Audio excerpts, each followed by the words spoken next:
സ്വന്തം ഉമിനീർ മാത്രം ഉപയോഗിച്ച് കൂടുണ്ടാക്കുന്ന ഒരു പക്ഷിയുണ്ട്. ഇരുണ്ട നിഗൂഢമായ ചുണ്ണാമ്പുപാറ ഗുഹകളുടെ ഉള്ളിലെ ചരിവുകളിൽ ആണ് അവ കൂടുണ്ടാക്കുക. ആ തുപ്പൽ കൂട് കൊണ്ടുണ്ടാക്കിയ സൂപ്പ് കഴിച്ചാൽ നിത്യ യൗവനം ലഭിക്കും എന്ന് വിശ്വസിക്കുന്ന 10,000-കണക്കിന് ആളുകൾ സൗത്ത് ഈസ്റ്റ് ഏഷ്യൻ രാജ്യങ്ങളിലുണ്ട്. 1 കിലോ പക്ഷിക്കൂടിന് 10 ലക്ഷം രൂപ വരെ വിലയുമുണ്ട്. ആൻഡമാൻ നിക്കോബാർ ദ്വീപസമൂഹങ്ങളിലെ ചില അപകടകരമായിട്ടുള്ള ചുണ്ണാമ്പ് കല്ല് ഗുഹകൾക്കുള്ളിൽ ഇവയുണ്ട്. സ്വന്തം ഉമിനീര് കൊണ്ട് മാത്രം ഒരു കൂട് നിർമ്മിക്കുന്ന എഡിബിൾ നെസ്റ്റ് സിഫ്ലെറ്റ് എന്ന പക്ഷിയുടെ അമ്പരപ്പിക്കുന്ന ജീവിതത്തിലേക്ക് സ്വാഗതം. ഇതാണ് ആ കൂട്. ഉമിനീരല്ലാതെ ഒരു വസ്തുവും ചേരാതെ അർദ്ധധാര്യമായ ഇളം വെളുപ്പ് നിറമുള്ള സിമന്റ് പോലെ ഉറപ്പുള്ള അർദ്ധചന്ദ്ര ആകൃതിയിലുള്ള ജലാറ്റിൻ പോലെ തോന്നിക്കുന്ന കൂട്. ഈ ഉമിനീർ കൂട് സൂപ്പ് വെച്ച് കഴിച്ചാൽ നിത്യ യൗവനവും രോഗപ്രതിരോധവും ചുളിവില്ലാത്ത ചർമ്മവും ലൈംഗിക ഉത്തേജനവും ഊർജ്ജസ്വലതയും ഒക്കെ ഉണ്ടാവുമെന്നാണ് ചൈനീസ് പാരമ്പര്യ ചികിത്സകളിലെ വിശ്വാസം. AD 618 മുതൽ 907 വരെയുള്ള കാലഘട്ടത്തിലായിരുന്നു ചൈന ടാങ് രാജവംശം ഭരിച്ചിരുന്നത്. ആ കാലത്ത് ഈ പക്ഷിക്കൂട് കൊണ്ടുള്ള സൂപ്പ് വലിയ ആഡംബര രാജകീയ ഭക്ഷണമായിരുന്നു. അത് എത്രയോ നൂറ്റാണ്ടുകളായി ഈ പക്ഷിക്കൂട് സൂപ്പ് സൗത്ത് ഈസ്റ്റ് ഏഷ്യയിലെ പല പ്രദേശങ്ങളിലെയും വളരെ വിലപിടിപ്പുള്ള ഒരു ഭക്ഷ്യവിഭവമാണ്. അതുകൊണ്ട് തന്നെ കൂടുവേട്ടക്കാർ കൂരിരുട്ട് നിറഞ്ഞ അപകടകരമായിട്ടുള്ള ഇരുണ്ട ഗുഹകളിൽ ജീവൻ പണയപ്പെടുത്തി കയറി കുത്തനെയുള്ള ഗുഹാഭിത്തികളിൽ നിന്നും കൂട് അടർത്തിയെടുക്കും. മുട്ടകളെയും കുഞ്ഞുങ്ങളെയും ഒക്കെ നശിപ്പിച്ച് പക്ഷികൾ ഓടിച്ചു വിട്ടാണ് അങ്ങനെ കൂട് കൈക്കലാക്കുക. വ്യാപകമായ ഈ കൂടുവേട്ട മൂലം പലയിടത്തും ഈ പക്ഷികൾ വംശനാശത്തിന്റെ വക്കിലെത്തി. ആൻഡമാനിൽ മാത്രമുള്ള ചില പ്രത്യേക ഇനം പൂമ്പാറ്റകളെ പറ്റി പഠിക്കാനും കാണാനും ഒക്കെ വേണ്ടിയാണ് ഞാനും എൻ്റെ സുഹൃത്തായിട്ടുള്ള ഹരീഷ് മല്യ, സുധീർ കൊമാന തുടങ്ങിയവർ കഴിഞ്ഞ മാസം കുറേ ദിവസങ്ങൾ ആൻഡമാനിലെ പല വനപ്രദേശങ്ങളിലും സഞ്ചരിച്ചത്. പൂമ്പാറ്റകളുടെ കാര്യത്തിൽ വളരെയധികം അറിവുള്ള ആളാണ് ഹരീഷ് മല്യ. ഇന്ത്യയിലെ പ്രത്യേകിച്ചും നോർത്ത് ഈസ്റ്റ് സംസ്ഥാനങ്ങളിലെ സിക്കിം, അസം, അരുണാചൽ പ്രദേശ് തുടങ്ങിയ പ്രദേശങ്ങളിലൊക്കെയുള്ള പൂമ്പാറ്റകളെ കാണാൻ വേണ്ടി അദ്ദേഹത്തോടൊപ്പം ഞാൻ ഇതിനു മുമ്പും പലതവണ പോയിട്ടുണ്ട്. സുധീർ കൊമാന ആഫ്രിക്കൻ പൂമ്പാറ്റകളുടെ ഒരു എക്സ്പേർട്ടാണ്. ആഫ്രിക്കയിലെ മാത്രമല്ല ലോകത്തെ ഒരുവിധം എല്ലായിടങ്ങളിലെയും പൂമ്പാറ്റകളെ കാണാൻ വേണ്ടി സഞ്ചരിക്കുന്ന ഒരാളാണ്. 2500-ലധികം ഇനം പൂമ്പാറ്റകളെ ലോകത്തിന്റെ പല ഭാഗങ്ങളിലുമായി അദ്ദേഹം നേരിട്ട് കണ്ട് ഫോട്ടോ പകർത്തിയിട്ടുണ്ട്. ആൻഡമാനിൽ നമുക്ക് ഈ കുഞ്ഞു പക്ഷികളെ കാണാൻ സൗകര്യമുള്ളത് ഒന്ന് ബറാത്താങ്ങിലുള്ള ലൈം കേവുകളിലാണ്. പിന്നെ ഉള്ളത് ഏറ്റവും വടക്കുള്ള ദിഗ്ലിപൂരിനടുത്തുള്ള ചില ലൈം കേവുകളിലാണ്. ദിഗ്ലിപൂരിലെ ഈ ലൈം കേവുകൾ അധികം ആരും ഒന്നും സന്ദർശിക്കാത്തതാണ്. ഞങ്ങൾ അങ്ങോട്ട് പോകാനാണ് തീരുമാനിച്ചത്. നമ്മൾ ആൻഡമാനിലേക്ക് സാധാരണയായിട്ട് എത്തുക പോർട്ട് ബ്ലെയറിലാണല്ലോ. ഇപ്പോഴുള്ള അതിൻ്റെ പേര് വിജയപുരം എന്നാണ്. വിജയപുരത്ത് നിന്നും രാവിലെ പുറപ്പെട്ടാൽ മാത്രമേ നമുക്ക് ആൻഡമാനിൻ്റെ മറ്റ് പ്രദേശങ്ങൾ, അതായത് മധ്യ ആൻഡമാനും നോർത്ത് ആൻഡമാനിലും എത്താനൊക്കെ പറ്റൂ. ദിക്കത്താങ് എന്ന് പറയുന്ന ഫോറസ്റ്റ് ചെക്ക് പോസ്റ്റിൻ്റെ ശേഷം വാഹനങ്ങൾ കൃത്യമായിട്ടുള്ള ഒരു ഇടവേളകളിൽ കോൺവോയ് ആയി മാത്രമാണ് പോവുക. 6:30 മണിക്ക്, 9:30 മണി, 11:30 മണി ഇങ്ങനെ 3 സമയങ്ങളിൽ മാത്രമാണ് അവിടെ നിന്നും വാഹനങ്ങൾ കടത്തിവിടുക. അവിടെ നിന്ന് 50 കിലോമീറ്ററോളം സംരക്ഷിതമായിട്ടുള്ള ഒരു പ്രത്യേക വനപ്രദേശമാണ് ജാർവ ട്രൈബുകൾ താമസിക്കുന്ന ഇടം. ആ പ്രദേശത്തുകൂടി കടന്നു പോകുമ്പോൾ കൃത്യമായിട്ടുള്ള വേഗത 40 km/h വേഗതയിൽ മാത്രമേ സഞ്ചരിക്കാൻ പാടുള്ളൂ. അവിടെ കാട്ടിൽ ചിലപ്പോൾ ജാർവ ട്രൈബിൽപ്പെട്ട മനുഷ്യരെ നമുക്ക് കാണാൻ പറ്റും. പക്ഷേ അവരുടെ ഫോട്ടോ എടുക്കാൻ പാടില്ല, അവരുമായിട്ട് ഇൻട്രാക്ട് ചെയ്യാൻ പാടില്ല, വാഹനം നിർത്താൻ പാടില്ല. ഇങ്ങനെ കുറേ കർശനമായിട്ടുള്ള നിർദ്ദേശങ്ങളുണ്ട്. ആ കാട് അവസാനിക്കുമ്പോൾ, ആ ദ്വീപ് അവസാനിക്കുമ്പോൾ പിന്നെ നമുക്ക് ജങ്കാറിൽ കയറി വേണം മറുകരയിലെത്താൻ, അടുത്ത ദ്വീപിലേക്ക് എത്താൻ. നമ്മൾ വന്ന ബസ്സും ആ ജങ്കാറിൽ കയറ്റി അപ്പുറത്തെത്തിക്കും. ബറാത്താങ് എന്നാണ് ആ പ്രദേശത്തിൻ്റെ പേര്. ഇവിടെ നിലമ്പൂർ ജെട്ടി എന്നൊക്കെ പറയുന്ന പ്രദേശമൊക്കെ ഉണ്ട്. പല പ്രദേശങ്ങൾക്കും നമ്മുടെ കേരളത്തിലെ പേരാണുള്ളത്. കാലിക്കറ്റ്, മഞ്ചേരി, നിലമ്പൂർ, വണ്ടൂർ എന്നൊക്കെ പേരുണ്ട്.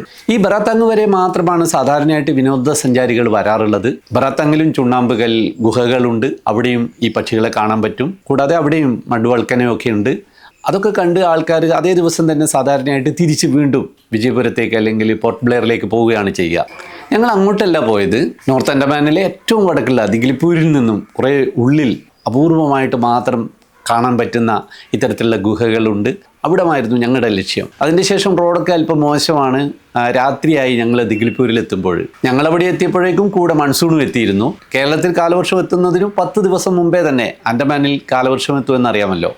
ദിഗ്ലിപൂരിൽ താമസിച്ച് അവിടെ നിന്നും സാഡിൽ പീക്ക് എന്നൊക്കെ പറയുന്ന സംരക്ഷിത വനപ്രദേശങ്ങളുണ്ട്. അവിടെയൊക്കെ ഞങ്ങൾ സഞ്ചരിച്ചു. അതുപോലെ ഇവിടെ മഡ്വൾക്കനമുണ്ട്, അത് കാണാൻ പോയി. പിന്നീടാണ് മായാബന്ദറിലേക്കുള്ള വഴിയിൽ നിന്നും തെറ്റി രാംനഗർ ബീച്ചിനടുത്തുള്ള പതി ലെവൽ എന്ന് പറയുന്ന കാട്ടിലെ ലൈം കേവുകൾ സന്ദർശിക്കാനായിട്ട് ഞങ്ങൾ പോയത്. സ്കൂട്ടറിലാണ് ഞങ്ങൾ മൂവരും കൂടി യാത്ര പുറപ്പെട്ടത്. വഴി നിറയെ പൂമ്പാറ്റകളായിരുന്നു. അവയൊക്കെ നോക്കിയും കണ്ടുമൊക്കെ യാത്ര വളരെ പതുക്കെയായിരുന്നു. വളരെ വലിപ്പമുള്ളതാണ് ഇവിടെയുള്ള ലൈം സ്റ്റോൺ കേവുകൾ. അതായത് 10 നില കെട്ടിടത്തിൻ്റെ ഒക്കെ ഉയരമുള്ള വലിയ പാറകളുടെ വിടവുകൾക്കിടയിലൂടെയാണ് നമുക്ക് അതിൻ്റെ ഉള്ളിലേക്ക് കടക്കേണ്ടത്. 31 ഗുഹകളാണ് അവിടെയുള്ളത്. അങ്ങോട്ടുള്ള വഴി കണ്ടെത്തുക എന്നുള്ളത് തന്നെ വളരെ പ്രയാസമുള്ള കാര്യമാണ്. എവിടെയും ഒരു സൈൻ ബോർഡ് പോലുമില്ല. ഗൂഗിൾ മാപ്പിൽ പോലും അത് കൃത്യമായിട്ട് രേഖപ്പെടുത്തിയിട്ടുമില്ല. വളരെ സമയം അങ്ങോട്ടും ഇങ്ങോട്ടും സഞ്ചരിച്ചതിന് ശേഷമാണ് അവസാനം ഞങ്ങൾ ഒരു ഒറ്റയടി പാത പോലെ ഈ കേവിലേക്ക് പോകുന്ന ഒരു വഴി കാട്ടിനുള്ളിൽ കണ്ടത്. അധികം ആരും അങ്ങോട്ട് പോകാറില്ല. അപൂർവമായിട്ട് മാത്രം ചില ഗവേഷകരും ഒക്കെ പോകാറുള്ളൂ എന്ന് തോന്നുന്നു. അതിലൂടെ ഒറ്റയ്ക്ക് പോയി കഴിഞ്ഞാൽ വഴി തെറ്റാനുള്ള വലിയ സാധ്യതയുണ്ട് എന്ന് അവിടെയുള്ള ഒരു വീട്ടിലുള്ള ഒരു പാവം മനുഷ്യൻ പറഞ്ഞു. അപ്പോൾ ഞങ്ങൾക്കും വീണ്ടും പേടിയായി. ആ കാട്ടിനുള്ളിൽ വഴിതെറ്റിയാൽ ശരിക്കും കുടുങ്ങിപ്പോകും. സുകുമാർ സമദ്ദർ എന്ന് പറയുന്ന ഒരു പാവം കൃഷിക്കാരൻ്റെ വീട് ആ വഴിക്കരികിലാണ്. അദ്ദേഹമാണ് ഞങ്ങളോട് ഇതൊക്കെ പറഞ്ഞു തന്നത്. അവസാനം അദ്ദേഹത്തിൻ്റെ ചില പേടി മൂലം ഞങ്ങൾ വഴിതെറ്റി അതിനുള്ളിൽ കുടുങ്ങിപ്പോകുക എന്നൊക്കെ ഭയന്നതുകൊണ്ട് ആ പാവം ഞങ്ങളുടെ കൂടെ വരാൻ തയ്യാറായി. കൂടെ അയാളുടെ മകൻ അൽമോൻ സമദ്ദും ഞങ്ങളുടെ കൂടെ തന്നെ നടക്കാൻ വേണ്ടി ഇറങ്ങി. അതായത് 1-2 മണിക്കൂർ നടക്കണം കാട്ടിനുള്ളിലൂടെ. വല്ലാതൊരു നടത്തമായിരുന്നു അത്. ഈ യാത്ര അല്പം കഠിനമാണെന്ന് മനസ്സിലാക്കിയപ്പോൾ തന്നെ സുധീർ കുമാന യാത്രയിൽ നിന്നൊഴിഞ്ഞ് ഞാനിവിടെ പൂമ്പാറ്റകളുടെ ഫോട്ടോ ഒക്കെ എടുത്ത് നിന്നോളാം, നിങ്ങൾ പോയി വരൂ എന്ന് പറഞ്ഞു. ഞാനും ഹരീഷ് മലയും ആ അച്ഛനും മകനും കൂടിയാണ് ഈ കേവിലേക്ക് നടന്നത്. 1 മണിക്കൂറോളം സമയം കൊടും കാട്ടിനുള്ളിലൂടെ മഴയൊക്കെ കൊണ്ട് ഞങ്ങളങ്ങനെ നടന്നു. ഇടയ്ക്ക് ചില നീർച്ചാലുകളിലൂടെ ഇറങ്ങി കയറിയൊക്കെയാണ് വഴി കണ്ടുപിടിച്ച് പോകുന്നത്. വലിയ വില ലഭിക്കുമെന്നതിനാൽ തന്നെ ഈ പ്രദേശത്തുള്ള സാധാരണ മനുഷ്യരൊക്കെ പലപ്പോഴും ഈ കേവുകളുടെ ഉള്ളിൽ കയറിയിട്ട് വളരെ സാഹസികമായിട്ട് തന്നെ ഇത്തരത്തിലുള്ള പക്ഷിക്കൂടുകൾ സംഘടിപ്പിക്കുമായിരുന്നു. ഇത്തരത്തിൽ പ്രാദേശികമായിട്ടുള്ള ആളുകൾ തന്നെ ഒളിഞ്ഞും പതുങ്ങിയുമൊക്കെ കേവുകളിൽ കയറി പക്ഷിക്കൂട് കൈക്കലാക്കുന്നത് തടയുക അത്ര എളുപ്പമുള്ള കാര്യമല്ല. വനം വന്യജീവി വകുപ്പ് മാത്രം ശ്രമിച്ചാലൊന്നും അത് വിജയിക്കണമെന്നില്ല. ഈ പക്ഷികളുടെ കാര്യത്തിൽ വലിയ ഗവേഷണം നടത്തിയ ഡോക്ടർ ശങ്കർ എന്ന് പറയുന്ന ഒരു സയൻറ്റിസ്റ്റിൻ്റെ ശ്രമഫലമായിട്ട് ഒരു പുതിയ പദ്ധതി ഇവിടെ തുടങ്ങിയിരുന്നു. അതായത് ഈ പ്രദേശത്ത് ഇത്തരത്തിലുള്ള കൂടുകൾ കൈക്കലാക്കുന്നവരെ തന്നെ ഉൾപ്പെടുത്തിക്കൊണ്ട് അവർക്ക് ജോലി നൽകിക്കൊണ്ട് ഇതിന് കാവലായിട്ട് അവരെ നിർത്തുക. പക്ഷികൾ മുട്ടയിട്ട് വിരിഞ്ഞ് കുഞ്ഞുങ്ങളെ വിട്ടതിൻ്റെ ശേഷം ഒഴിച്ചുവിടുന്ന പക്ഷിക്കൂടുകൾ ഇവരുപയോഗിച്ചുകൊണ്ട് തന്നെ ശേഖരിക്കുക, അത് ലേലം ചെയ്യുക, അതിൻ്റെ ഒരു വിഹിതം ഇവർക്ക് തന്നെ നൽകുകയും ചെയ്യുക. അത് വലിയൊരു വിജയമായിരുന്നു. അതുകൊണ്ട് തന്നെ ഇപ്പോൾ ഈ എല്ലാ ഗുഹകൾക്കും 24 മണിക്കൂറും എല്ലാ ദിവസവും ആളുകൾ കാവലുണ്ട്. അവരുടെ വിശ്രമ സ്ഥലമാണ് ഈ കാണുന്ന ഷെഡ്.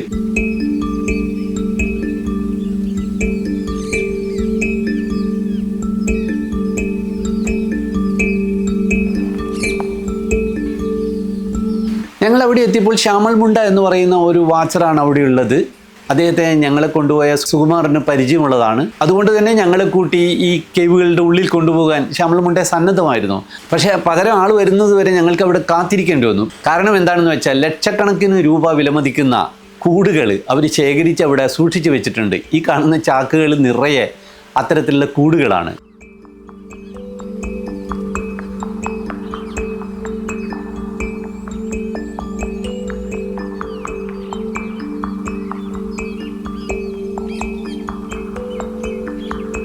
മഴയും നനവും ലൈം സ്റ്റോണിൻ്റെ വഴുക്കലും ഒക്കെ കൂടി ഗുഹക്കകത്തേക്കുള്ള യാത്ര ജീവിതത്തിലെ ഏറ്റവും ഭീകരമായ ഒരു അനുഭവമായിരുന്നു എനിക്ക്. ശരിക്കും മഞ്ഞുമ്മൽ ബോയ്സ് സിനിമയാണ് എനിക്ക് ഓർമ്മ വന്നത്.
പലപ്പോഴും ഈ വിടവുകളിലൂടെ ഞാൻ അകത്തേക്ക് പോകുമോ എന്ന് പോലും ഞാൻ ഭയന്നു. ഗുണ കേവുകളുടെ 100 മടങ്ങ് ആഴമുള്ള വലിയ വിടവുകളായിരുന്നു അവിടെ മുഴുവനുള്ളത്.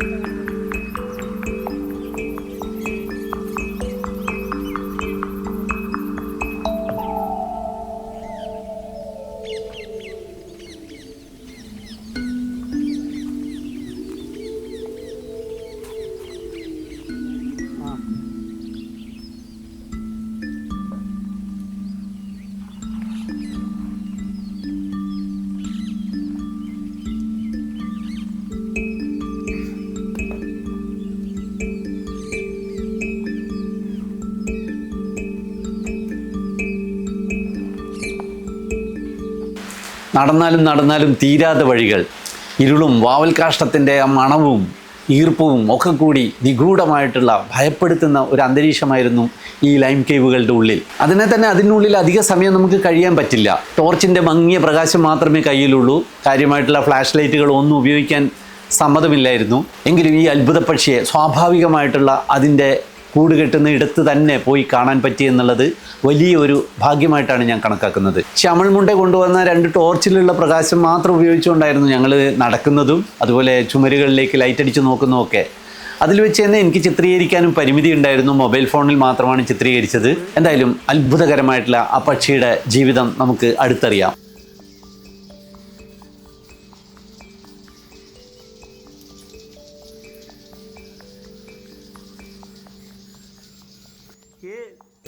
ये चमकीदड़, हाँ ये है। हाँ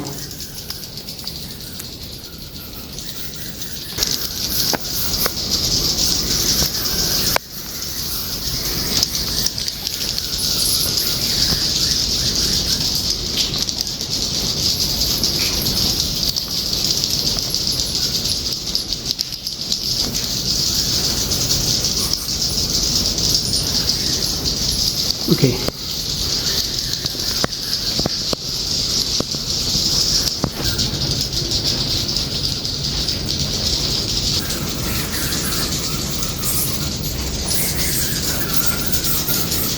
देता है नहीं मैं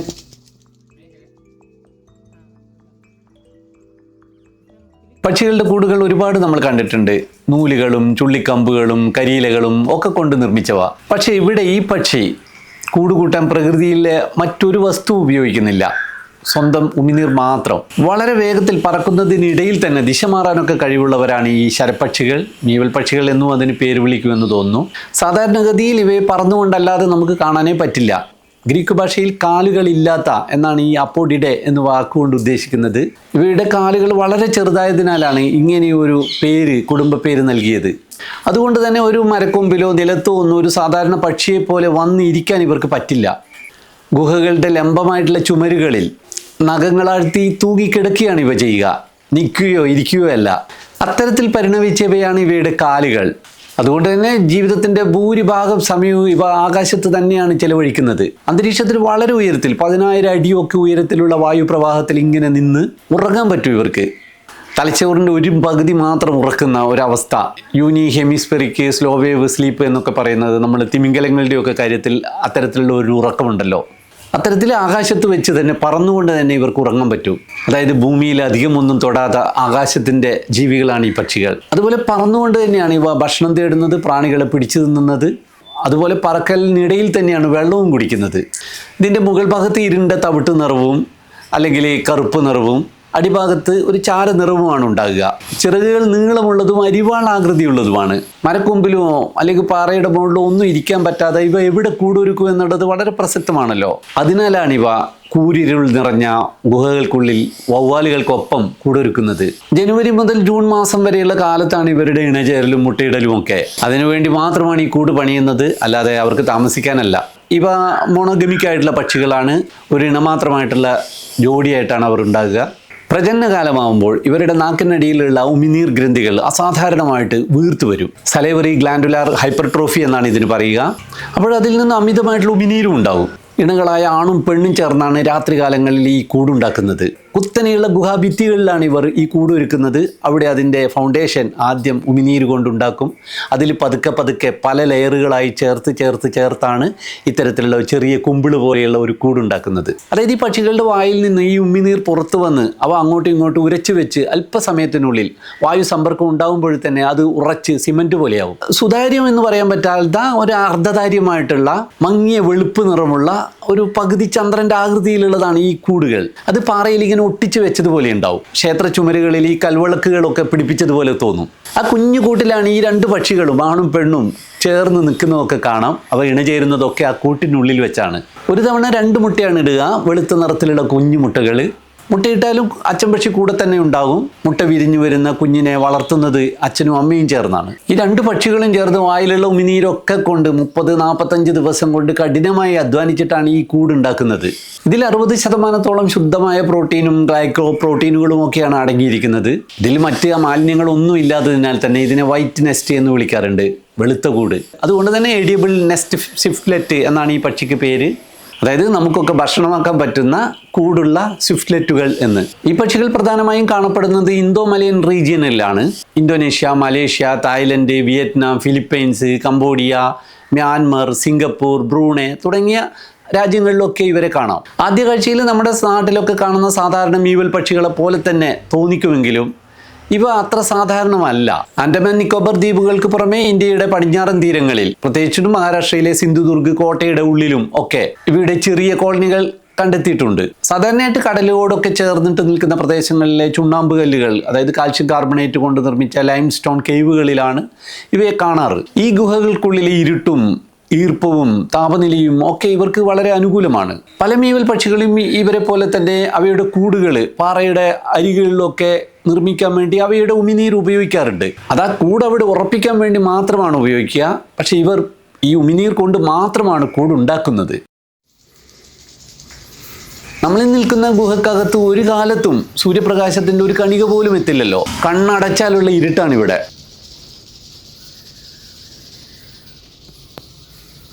ഇവിടെ നമ്മൾ ഈ കേൾക്കുന്ന ക്ലിക്ക് ക്ലിക്ക് ശബ്ദങ്ങൾ ഒക്കെയും ഈ പക്ഷി ഉണ്ടാക്കുന്നതാണ്.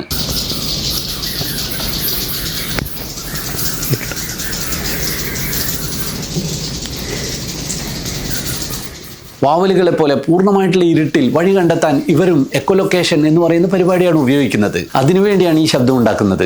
എക്കോലൊക്കേഷൻ ഉപയോഗിക്കുന്ന അപൂർവം ചില പക്ഷി വിഭാഗങ്ങളിൽപ്പെട്ട ഒന്നാണിത്. പറക്കുന്നതിനിടയിൽ ഇവ നമുക്കിപ്പോൾ കേൾക്കാൻ പറ്റുന്ന വിധത്തിലുള്ള ആവൃത്തിയിലുള്ള ഒരു 1.5 kHz മുതൽ 5.5 kHz വരെ ആവൃത്തിയുള്ള ശബ്ദങ്ങളാണ് ഉണ്ടാക്കുക. ഈ ക്ലിക്ക് ക്ലിക്ക് ശബ്ദങ്ങൾ വവ്വാലുകൾ ഉണ്ടാക്കുന്നത് ഈ അൾട്രാസോണിക് സൗണ്ട് ആയതിനാൽ തന്നെ നമുക്കത് കേൾക്കാൻ പറ്റില്ല.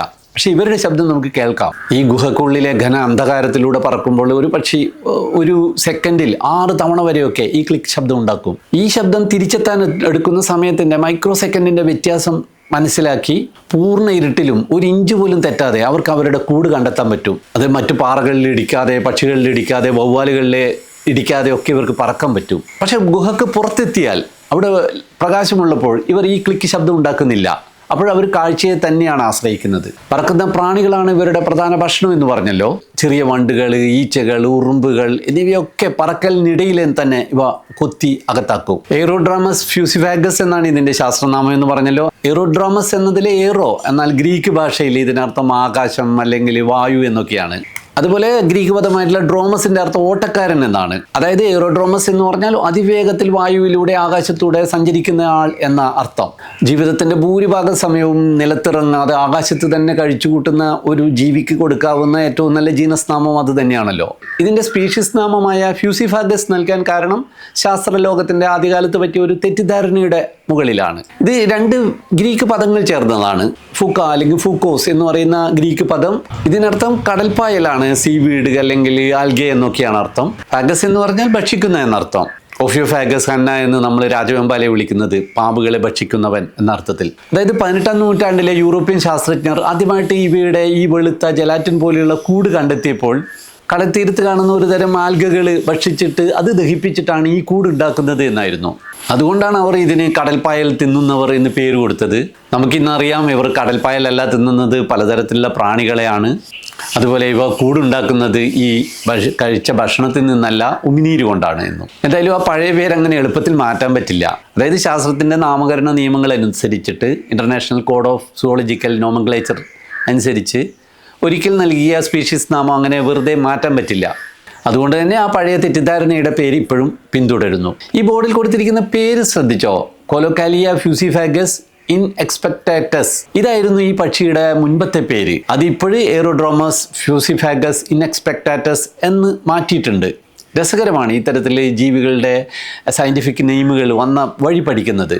നെല്ലിയാമ്പതിയിൽ നിന്നും 2018 കണ്ടെത്തിയ ഒരു ഡൈവിംഗ് ബീറ്റിലിന് സാന്ദ്രാകോട്ടസ് വിജയകുമാരി എന്നാണ് പേര് നൽകിയിരിക്കുന്നത്. എൻ്റെ പേര് അതിന് നൽകിയതിൽ വളരെ സന്തോഷമുള്ളൊരു കാര്യമാണ്.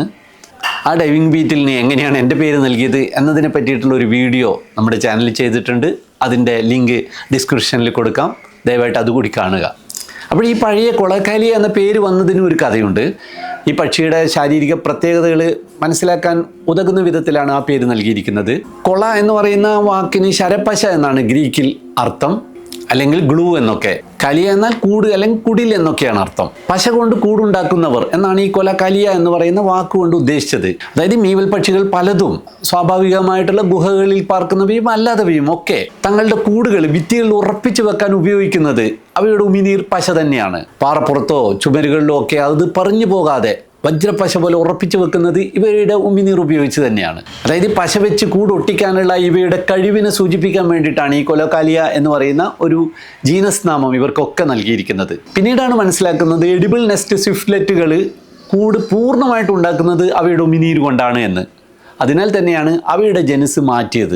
ഇപ്പോഴും കൊളോകാലിയ എന്ന് പറയുന്ന ജനുസ് ഉണ്ട്. അതിൽ ഉൾപ്പെടുത്തിയിരിക്കുന്ന പക്ഷികളൊക്കെ, മീവൽ പക്ഷികളൊക്കെ അവയുടെ കൂടുണ്ടാക്കുന്നത് കരിയിലകളും ചുള്ളിക്കമ്പുകളും ഒക്കെ ഉപയോഗിച്ചുകൊണ്ട് തന്നെ കൂടുണ്ടാക്കുന്നു. പക്ഷെ ആ കൂട് ഉറപ്പിച്ചു വെക്കാൻ മാത്രം അവയുടെ ഉമിനീർ പശ ഉപയോഗിക്കുന്നു. പിന്നെ ഒരു പ്രത്യേകത കൂടിയുണ്ട്. എയറോഡ്രോമസ് ജനുസിൽപ്പെട്ട പക്ഷികൾക്ക് മാത്രമാണ് ഈ എക്കോലൊക്കേഷൻ പരിപാടി, ഇരുട്ടിൽ ശബ്ദം ഉണ്ടാക്കിക്കൊണ്ട് മുന്നിലുള്ള വസ്തുക്കളെയൊക്കെ തിരിച്ചറിയാനുള്ള കഴിവുള്ളത്.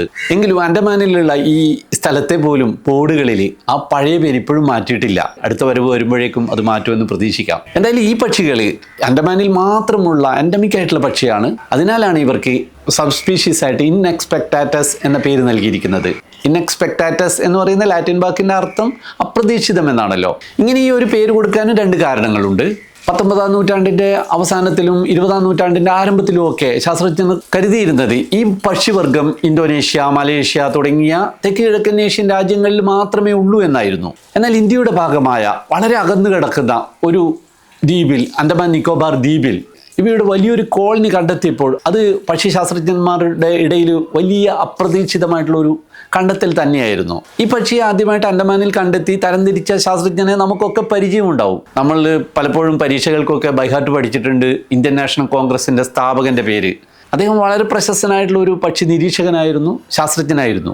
ഈ ദ്വീപുകളിൽ ഇങ്ങനെ 100% ശുദ്ധമായ ഉമിനീര് കൊണ്ട് മാത്രം കൂടുണ്ടാക്കുന്ന ഒരു പക്ഷി ഉപവർഗം പരിണമിച്ചുണ്ടായത് അത് ഒരു അത്ഭുതകരമായ കാര്യം തന്നെയായിരുന്നു. ഇന്ത്യയിലെ വന്യജീവി സംരക്ഷണ നിയമപ്രകാരം ഇത് ഷെഡ്യൂൾ 1 ഉൾപ്പെടുത്തിയിരിക്കുന്ന പക്ഷിയാണ്. അതീവ സംരക്ഷണ പ്രാധാന്യമുള്ള പക്ഷി. അതിനാൽ തന്നെ ഈ അൻഡമാനിലുള്ള ഇത്തരത്തിലുള്ള ലൈം സ്റ്റോൺ കേവുകൾ വനം വന്യജീവി വകുപ്പ് അതീവ പ്രാധാന്യത്തോടെ സംരക്ഷിക്കുന്നുണ്ട്. കർശനമായിട്ടുള്ള കാവലാണ് അവിടെ. കൂടുകൾ ശേഖരിക്കുന്നതിന് കർശനമായിട്ടുള്ള ശാസ്ത്രീയ നിയന്ത്രണങ്ങൾ കൊണ്ടുവന്നിട്ടുണ്ട്. കുഞ്ഞുങ്ങൾ വിരിഞ്ഞ് പറന്നു പോയതിന് ശേഷം മാത്രമാണ് ഇപ്പോൾ കൂട് ശേഖരിക്കുന്നത്. ഈ കൂടുകളുടെ വൻ വില കാരണം 90കളിൽ അന്താരാഷ്ട്ര കള്ളക്കടത്ത് സംഘങ്ങൾ അൻഡമാൻ നിക്കോബാർ ദ്വീപുകളിലെ ഇത്തരത്തിലുള്ള കേവുകളിൽ അതിക്രമിച്ച് കടന്ന് അവിടെയുള്ള ആളുകളെ ഉപയോഗിച്ചുകൊണ്ട് തന്നെ വ്യാപകമായിട്ട് പക്ഷികൾ മുട്ടയിട്ട് അവ കൂട് ഒഴിഞ്ഞു പോകുന്നതിന് മുമ്പ് തന്നെ അവയൊക്കെ ഓടിച്ച് മുട്ടകൾ നശിപ്പിച്ച് കുഞ്ഞുങ്ങളെ നശിപ്പിച്ച് ഈ കൂടുകൾ ശേഖരിക്കുമായിരുന്നു. അത്തരത്തിൽ മുട്ടകളും കുഞ്ഞുങ്ങളെയും കൂടുകളെയും ഒക്കെ നശിപ്പിച്ചതിനെ തുടർന്ന് അവയുടെ എണ്ണത്തിൽ വലിയ കുറവുണ്ടായി. അവ വംശനാശത്തിൻ്റെ വക്കിലെത്തുകയും ചെയ്തു. ഉയർന്ന വില കിട്ടും എന്നതിനാൽ തന്നെ എല്ലാ നിരോധനങ്ങളെയും മറികടന്നുകൊണ്ട് ഈ പ്രദേശത്തുള്ള ആളുകൾ തന്നെ രാത്രികളിലൊക്കെ ഇതിനുള്ളിൽ കയറി കൂടുകൾ ശേഖരിക്കുകയും ചെയ്തു. പ്രശസ്ത പക്ഷിശാസ്ത്രജ്ഞനായിട്ടുള്ള ഡോക്ടർ ആർ ശങ്കറിൻ്റെ നേതൃത്വത്തിൽ ഇവിടെ നടപ്പിലാക്കിയ ഒരു സംരക്ഷണ പദ്ധതി ലോകത്തിന് തന്നെ മാതൃകയായി. കുഞ്ഞുങ്ങൾ വിരിഞ്ഞ് പറക്കാൻ പഠിച്ച് കൂട് പൂർണ്ണമായിട്ട് ഉപേക്ഷിച്ച് പോയതിനു ശേഷം മാത്രം വനം വകുപ്പിൻ്റെ മേൽനോട്ടത്തിൽ ആ കൂടുകൾ ശേഖരിക്കും. അങ്ങനെ ശേഖരിക്കുന്ന കൂടുകൾ ലേലം ചെയ്ത് വിറ്റ് അതിൽ നിന്ന് കിട്ടുന്ന വരുമാനത്തിൻ്റെ പങ്ക് ഈ കാവലിൽ നിൽക്കുന്ന ആളുകൾക്ക് തന്നെ നൽകുകയും ചെയ്തു.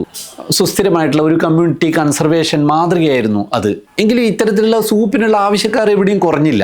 വന്യമായ ഗുഹകളിൽ അപകടകരമായിട്ടുള്ള രീതിയിൽ ഈ കൂട് മോഷണം നടത്തുന്നത് തടയാൻ വേണ്ടിയിട്ട് മറ്റു രാജ്യങ്ങളും ചില മാർഗങ്ങൾ ആരംഭിച്ചു. മലേഷ്യ, ഇന്തോനേഷ്യ, തായ്ലൻഡ്, വിയറ്റ്നാം, അവിടെയൊക്കെ കഴിഞ്ഞ 30 വർഷത്തിൽ രൂപപ്പെട്ട വേറൊരു വ്യവസായമാണ് ഈ സ്വിഫ്റ്റ്ലെറ്റ് ഫാമിങ്. അതായത് ഈ സ്വാഭാവികമായിട്ടുള്ള ഗുഹകൾ പോലെയുള്ള കോൺക്രീറ്റ് കെട്ടിടങ്ങൾ പണിയുക, വളരെ ഉയരത്തിലുള്ള എല്ലാം അടച്ചു മൂടിയ തരത്തിലുള്ള കോൺക്രീറ്റ് കെട്ടിടങ്ങൾ. അതിനുള്ളിൽ കയറാൻ ചെറിയ വിടവുകൾ മാത്രം വെക്കും. ഈ കെട്ടിടങ്ങളുടെ ഉള്ളിൽ കൃത്രിമമായിട്ടുള്ള ഗുഹാന്തരീക്ഷവും അവിടെയുള്ള ഹ്യൂമിഡിറ്റിയും ഒക്കെ നിലനിർത്താൻ ഹ്യൂമിഡിഫയറൊക്കെ ഉപയോഗിക്കും. ഇതും കൂടാതെ ഈ കെട്ടിടങ്ങളുടെ പുറത്ത് വലിയ സ്പീക്കറുകൾ വെച്ച് ഈ പക്ഷികളുടെ ശബ്ദം ഉണ്ടാക്കിയിട്ട് ഈ പക്ഷികളെ ഇങ്ങോട്ട് ആകർഷിപ്പിക്കും. അതായത് വന്യമായിട്ടുള്ള ഈ പക്ഷികളെ തന്നെ ഇങ്ങോട്ട് ആകർഷിച്ച് ഇതിനുള്ളിൽ കൊണ്ടുവന്ന് ഇത് സുരക്ഷിതമാണെന്ന് തോന്നിപ്പിച്ച് അതിനുള്ളിൽ കൂട് കെട്ടാൻ പ്രേരിപ്പിക്കുക. കൂട് കെട്ടി തീരുമ്പോൾ തന്നെ, മുട്ടയിടുന്നതിന് മുമ്പ് തന്നെ അവർ ആ കൂടുകൾ ശേഖരിക്കും. അപ്പോൾ ഈ ഇണകൾ വീണ്ടും കൂട് കെട്ടും. രണ്ടാമതും ആ കൂട് പൂർത്തിയാകുന്ന ദിവസം തന്നെ ഇവർ അത് ശേഖരിക്കും. മൂന്നാമത് കൂട് കെട്ടുമ്പോൾ അതിൽ മാത്രം മുട്ടയിടാനും കുഞ്ഞുങ്ങൾ വിരിയാനും സമയം കൊടുക്കും. അതായത് ഒരു സീസണിൽ തന്നെ 3 പ്രാവശ്യം ഈ പക്ഷികൾ കഷ്ടപ്പെട്ട് കൂട് കെട്ടും. ഇത് വളരെ ലാഭമുള്ള ഒരു വ്യവസായമാണ്. അതായത് ലക്ഷക്കണക്കിന് രൂപയുടെ കൂട് കിട്ടും. അതേസമയം പക്ഷികൾക്ക് ഭക്ഷണമോ വേറെ എന്തെങ്കിലും നൽകുകയോ വേണ്ട. അതായത് പക്ഷികൾക്കൊക്കെ പൂർണ്ണ സ്വാതന്ത്ര്യം കൊടുത്ത് തന്നെ ലോകത്തിലെ വലിപ്പമേറിയ ഒരു ബയോ ബിസിനസ്സായിട്ട് ഇത് മാറിയെന്ന് പറയാം. ഇന്തോനേഷ്യയാണ് ഇപ്പോൾ ഈ എഡിബിൾ നെസ്റ്റ് സ്വിഫ്റ്റ്ലെറ്റുകളുടെ കച്ചവടത്തിലെ 80% കൈകാര്യം ചെയ്യുന്നത്. ഞാൻ വിജയകുമാർ ബ്ലാത്തൂർ. ഇതുപോലെ വളരെ ചെറിയ പക്ഷികൾ മുതൽ വളരെ വലിയ സസ്തനികൾ വരെയുള്ള നമ്മുടെ ജീവലോകത്തിലെ മറ്റൊരു ജീവിയെ പരിചയപ്പെടുത്തുന്ന പുതിയൊരു വീഡിയോയുമായി ഉടൻ വരാം. അതുവരേക്കും വണക്കം.